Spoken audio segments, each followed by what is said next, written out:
All right, hey guys, Jason here, Samco Workshop. Today we're going to talk to you about how to run your truck or Jeep or whatever you're doing on the beach. We're down here, we're right between Daytona and Ormond Beach. Just coming down for a day here. It's only a couple hours from the house, so we come down here and get to drive on the beach, enjoy a little beach time, sun time. We got the ocean right here behind us, as you can see, everywhere here, just gorgeous. Tina's on the other side of the 4Runner, laying out right now, getting in some sun. And but we're going to talk about if you want to drive your vehicle down the beach. Okay, you got to understand, right here we're by Daytona, so all of this is very, very hard packed right now. This is very good and easy to do, but once you get down further towards Ormond, or you go to like Jacksonville Beach, or you go to St. Augustine Beach, or any of these beaches like that that are going to be much more loose. If you look at this stuff, this loosens up really gets really loose sand here, and you can see that it's real sugary sand, and if you get into that, then you're going to get stuck. As a matter of fact, we're staying, our hotel we got here that we're staying at, we're going to be here for 2 days, is all the way down in Ormond, and down there the two ways to get on the beach both had four-wheel drive only signs, and the one we popped down on, there were two cars stuck there already. One was a Ram pickup truck and the other one was a Mercedes SUV. They were already both buried in and waiting on recovery. And recovery down here on the beaches, they'll charge you a fortune for it. These guys make a killing doing this stuff. They're going to come down here and they're going to pull you out and do things for you, but they're going to charge you a fortune to do it. So with that said, how do we keep your vehicle set up so that it can handle driving down here on the beach the right way and not have all those kind of issues, not get stuck, not have that embarrassing as soon, because usually the worst parts are literally right when you come in off the pavement, you pay at the booth and then you drop in. Usually those are the worst part, because everybody's turning left, turning right, and all this stuff, and that sand is just shredded. And that sand is also like this higher up the beach, and so it's actually you know, it's drier. The sun has dried it out. What makes this stuff down here so good is the water content that's in here is what makes it so hard packed. And when you get up into this stuff, you can see how loose it is. So what do you do to your vehicle to make sure you're not one of those guys that's getting stuck and looking like a fool? Even if you have two-wheel drive, these things will work for you. They will make a huge difference. But first thing you want to do, as horrible as it sounds, and I know it's a pain in the butt, I did not, because we are down here on this beach and we're here all the time, so I know what I can and can't get away from it with. But until you know that, you know what you're capable of, or if the beaches are real bad, air down.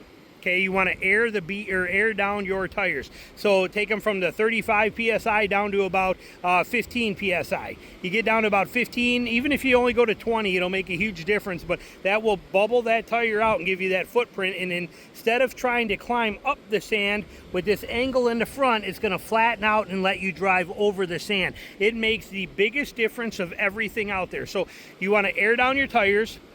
You also want to do something that nobody ever does. Everybody forgets about this completely, but you need to, which is turn off your traction control. If your traction control is on, what's going to happen is you're going to start to get stuck in there and you're going to hit the gas, and then the traction control is going to cut you out and you're going to get no power to the wheels, and you're just going to boom and stop, and you're not going to move any further.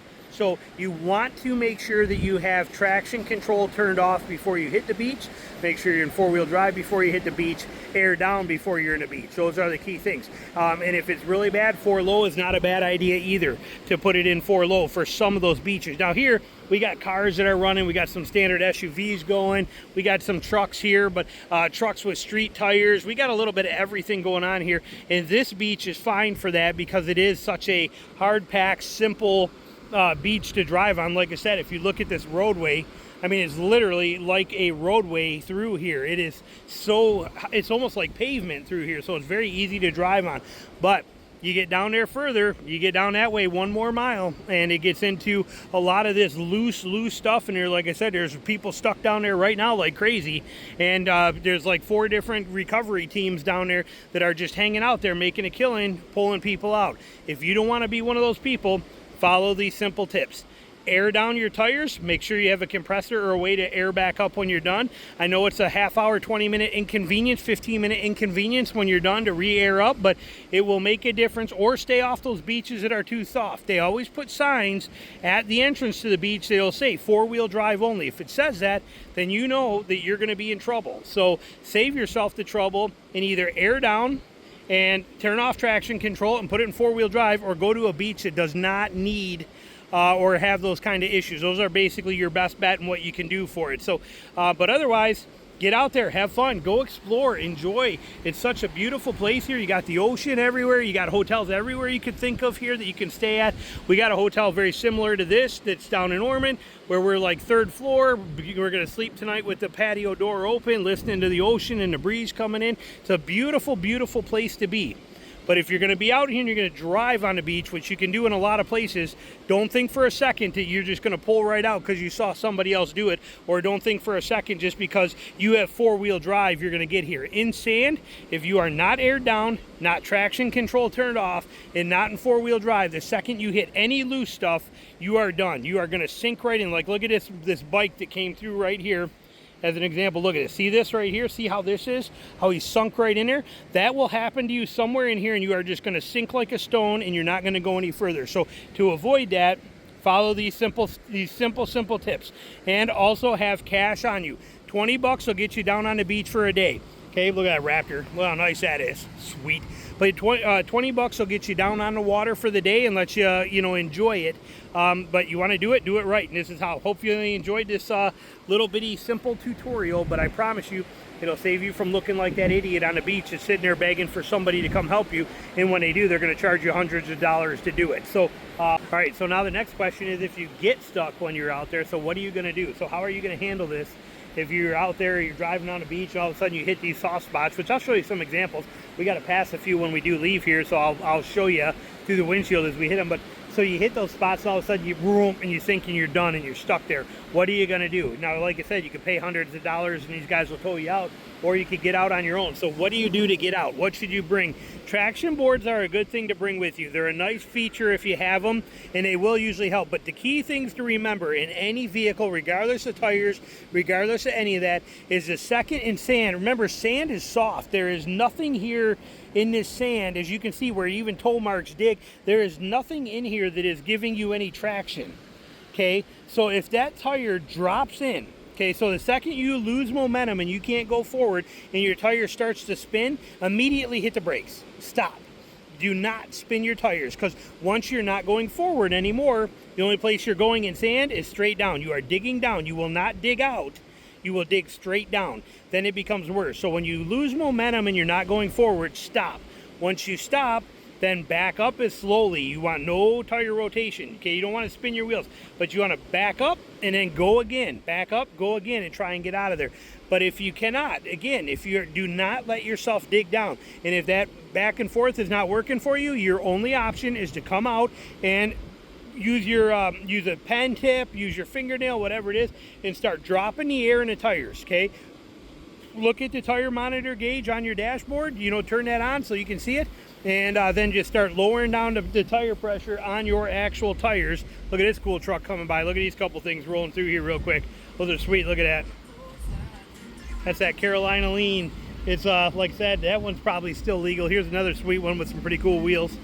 But anyway, you want to you need to air them down, because if you're sitting there and you can't go forward or backward, if you air those tires down, I cannot emphasize enough what that's going to do for your tire footprint. Is going to spread out wide. It's going to go from here to way out long wide like that, and it's going to be all the difference in the world. A tire right now is trying to climb up.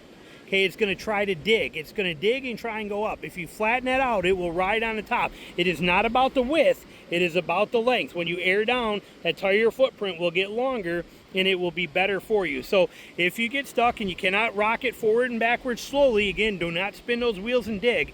But if you can't get out, then air down the tires and that'll work. If that doesn't work, then you can try your floor mats, because it does work on sand pretty good, and just like it does snow. It doesn't work in mud, but you can take your actual floor mat out of your vehicle, especially if you got good ones like that. But you take your floor mat right here, pull it out, set it in front of your tires, rear or front, whatever you want, probably in front of the rears, but put it there, and again, use those as a traction mat and see if those will give you that run and start, and then drive all the way till you're out of that soft sand and get up on hard pack, then walk back down and grab your floor mat. So there's some tips for you on how to get out of there and what to do. Traction boards do come in handy. We see a lot of them being used here when people get stuck. They bring their own traction boards and they can get out of it. But I cannot emphasize that enough, that any truck can get stuck down here. The only ones that never get stuck are the people that you see in four-wheel drive, traction control off, and tires aired down. Otherwise, at any moment, even on this nice, firm, perfect hard pack that you're driving right out here,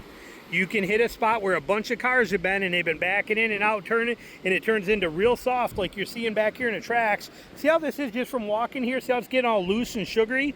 Okay, that was hard pack. Look at the tracks underneath there. But all it takes is a little bit of activity to churn that up. And once that gets churned up and enough gets through there, you get these patches through here that's really soft. And you know, the vehicle won't go through there anymore, and then you'll just sink like a stone. All right, so as we leave the beach here, you can see these spots right here. See, look at how loose all this sand is. This is where people get buggered up. Look at this right here. This is where they get in trouble and get all jammed up and get stuck. That's why they got this gate closed, because that is too soft now there for everybody else. So something you just got to watch. So little tips for you. Hope you enjoyed it. And like I said, make sure you get to the beach and have some fun. So there you go. That's kind of the way it all comes together and works for you. Hope you enjoyed it.